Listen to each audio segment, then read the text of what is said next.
Oke, baik, Bismillahirrahmanirrahim warahmatullahi wabarakatuh. Hari ini saya akan menjelaskan materi tentang termokimia. Ya. Dari katanya saja, termokimia berasal dari kata termo sama kimia. Di mana termo pasti biasa kita dengar dalam tulisan kita. Pasti pernah dengar kata termos atau termometer. Termos itu alat untuk menyimpan air panas supaya tetap panas, untuk menjaga suhunya. Kalau termometer alat untuk mengukur panas. Jadi termo artinya itu berhubungan dengan panas. Sedangkan kimia, kita tahu kalau kimia adalah ilmu yang pelajari tentang zat dan perubahannya. Jadi di dalam termokimia kita belajar tentang zat dan perubahannya yang berhubungan dengan panas. Kita sebut sebagai kalor. Itu ya. Nah, sekarang dalam termokimia ada dua hal yang mesti kita pahami. Ada yang disebut sebagai sistem dan ada yang disebut sebagai lingkungan. Apa itu sistem? Apa itu lingkungan? Contohnya seperti ini. Misalnya ada air dalam gelas.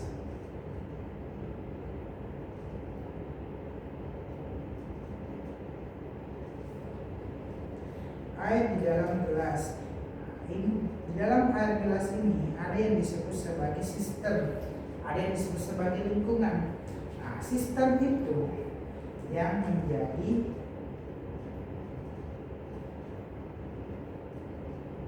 pusat perhatian kita, sedangkan lingkungan yang ada di sekitar sistem.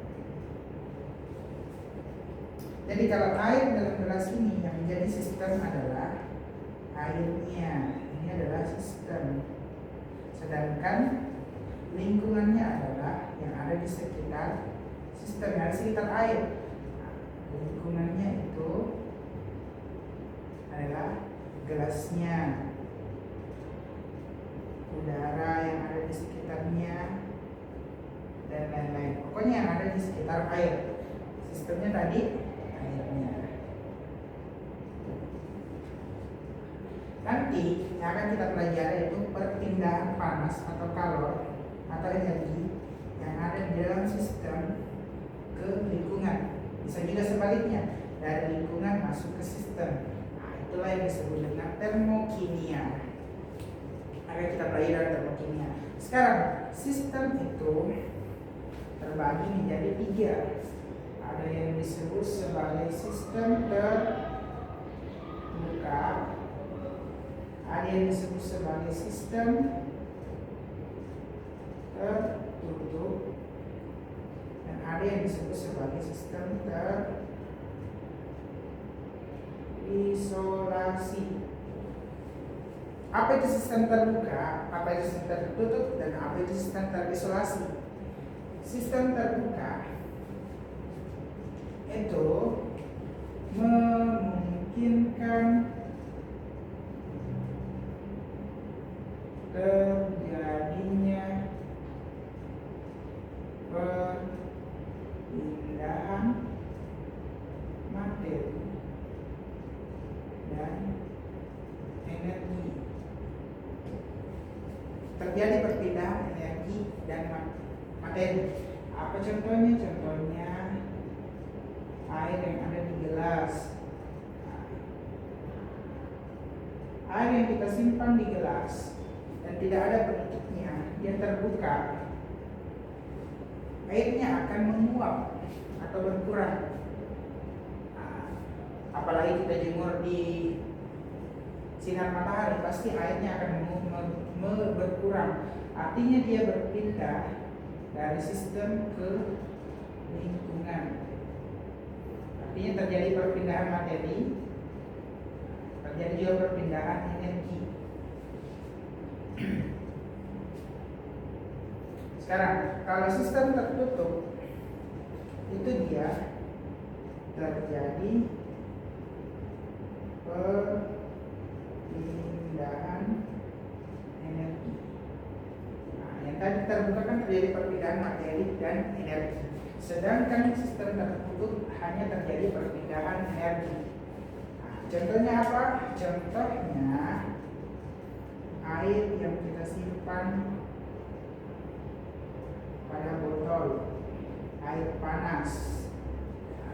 Airnya kan tetap tertutup, tidak berkurang. Artinya tidak terjadi perpindahan materi. Airnya, air panas ini lama kelamaan akan menjadi dingin karena terjadi perpindahan energi dari sistem ke lingkungan. Artinya panasnya berpindah dari dalam air ke udara atau di lingkungan namanya. Gitu ya. Nah, sekarang terakhir, kalau yang ini terisolasi, dia tidak terjadi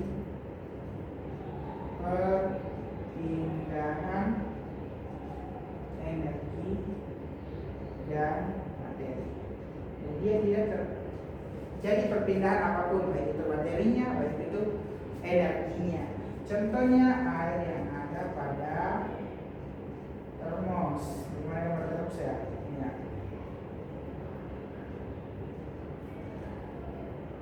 Air yang ada pada termos itu dia terisolasi namanya.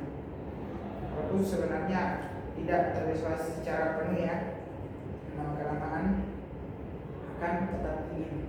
Nah, tapi dia bisa dikatakan sebagai sistem terisolasi karena dia menahan energi, menahan kalor yang ada di dalam air sehingga dia tidak terjadi perpindahan dari sistem ke lingkungan. Gitu ya. Jadi sistem, lingkungan, kemudian sistem terbagi atas 3. Nah, sekarang kita masuk ke reaksi. Nah, di dalam termokimia ada 2 jenis reaksi yang terjadi. Terbagi lagi. Ada yang disebut sebagai reaksi eksoterm dan reaksi endoterm. Dari katanya ada ekso, ada endo. X artinya mantan, X artinya keluar, endo artinya masuk. Nah, yang pertama kita ke reaksi eksoterm dulu ya. Reaksi eksoterm itu dia berhubungan dengan yang negatif. Nanti dijelaskan kenapa dia berhubungan dengan negatif. Nah, dalam reaksi kimia sebelum masuk ada yang disebut sebagai, dalam reaksi termokimia disebut sebagai delta H. Delta H itu adalah perubahan entalpi reaksi dalam satuan joule. Nah, inilah disebut sebagai energi. Energi yang menyertai suatu reaksi. Misalnya dalam reaksi penguapan air H2O liquid menjadi H2O gas. Ini kan reaksi penguapan air. Dia ada energi yang menyertai atau entalpi yang menyertai delta H-nya. Delta H-nya berapa? Misalnya minus bla bla bla. Begitu. Apakah plus bla bla bla.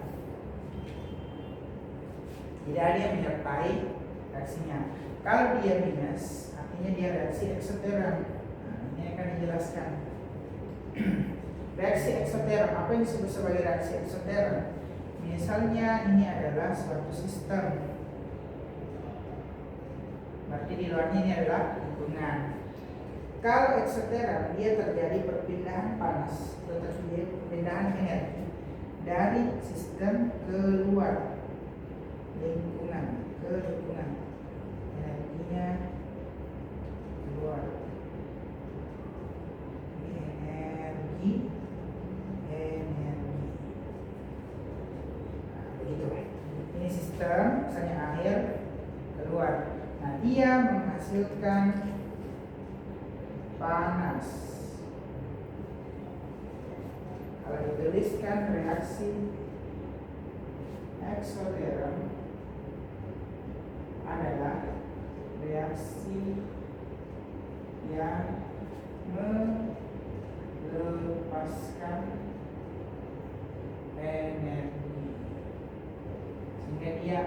panas. Contohnya reaksi pembakaran.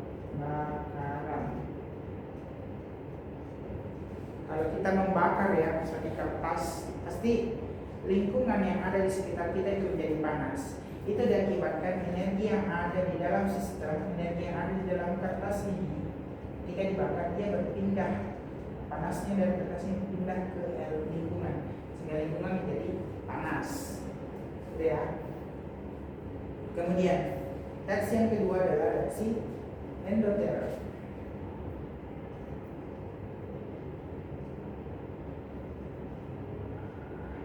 Kalau tadi eksoterm berhubungan negatif, dia berhubungan dengan positif. Reaksi endoterm, dia kalau misalnya ini sistem, energinya berkebalikan dengan ini. Kalau ini keluar, eksoterm keluar, berarti dia masuk. Ini dia menyerap energi.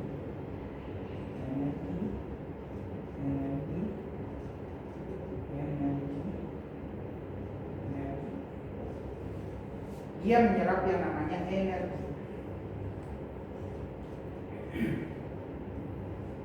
Berarti pengertiannya reaksi yang menyerap energi atau kalor. Contohnya reaksi fotosintesis. Tahu tidak reaksi fotosintesis? Reaksi fotosintesis itu dia menyerap cahaya. Dia menyerap cahaya. Ya kan kalau panas toh menyerap energinya cahaya untuk membuat makanannya sendiri ya. Kalau reaksi fotosintesis, artinya dia menyerap energi yang ada di lingkungan untuk masuk ke sistemnya. Ataukah contoh lain? Contohnya itu reaksi pencairan es batu. Nah, es batu kan dingin. Nah, energi ketika mencair artinya panas masuk ke es batunya, sehingga ketika terjadi pencairan, udara yang ada di sekitarnya, lingkungan yang ada di sekitarnya, itu udaranya jadi dingin. Ini disebut sebagai reaksi endoterm. Dia menyebabkan dingin atau tidak panas lah. Dan kan menyebabkan panas eksoterm. Nah, kenapa bisa positif? Kenapa bisa negatif? Nah, ini berhubungan dengan delta H yang tadi, atau perubahan entalpi reaksi. Delta H itu rumusnya delta H produk dikurang dengan delta H reaktan. Kalau misalnya ada reaksi A menghasilkan B, berarti delta H-nya sama dengan delta H B kurang delta H A. Nah, untuk reaksi eksoterm